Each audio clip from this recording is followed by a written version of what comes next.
தேசத்தில நான் வாழ்ந்து வந்தேனே, அன்பான குடும்பத்தோடு வாழ்ந்து வந்தேனே. ஆடு மாடு ஒட்டகம் வயலும் எல்லாம் இருந்துச்சு, ஆண்டவரின் ஆசீர்வாதம் நிறைய இருந்துச்சு.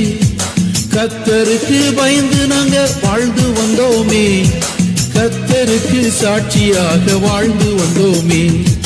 அப்புறம் என்னாச்சு தாத்தா, அப்புறம் என்னாச்சு?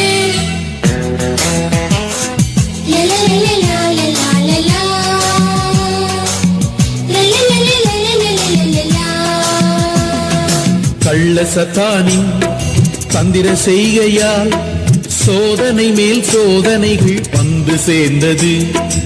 ஆடு மாடு ஒட்டகம் வயலும் அழிஞ்சு போயிடுச்சு, அன்பான பிள்ளைகளும் இறந்து போயிடுச்சு.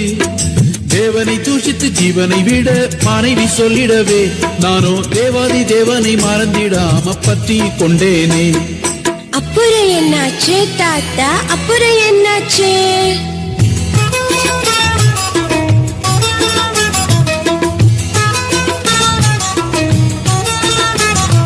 சாம்பலிலே கிடந்த என்னை தேடி வந்தாரே, ஆசீர்வாத வாழ்வை அவர் திரும்ப தந்தாரே. அன்பு செல்வங்களே நீங்களும் ஆண்டவர் இடத்திலே, அன்பு செல்வங்களே நீங்களும் ஆண்டவர் இடத்திலே. நம்பிக்கையாய் இருக்கும் போது நன்மை கிடைக்குமே, நம்பிக்கையாய் போது நன்மை கிடைக்குமே. நல்லது தாத்தா, ரொம்ப ரொம்ப நல்லது தாத்தா. யோபு தாத்தா ரொம்ப சந்தோஷம், உங்கள் சாட்சியான வாழ்வுக்காக ரொம்ப சந்தோஷம். யோபு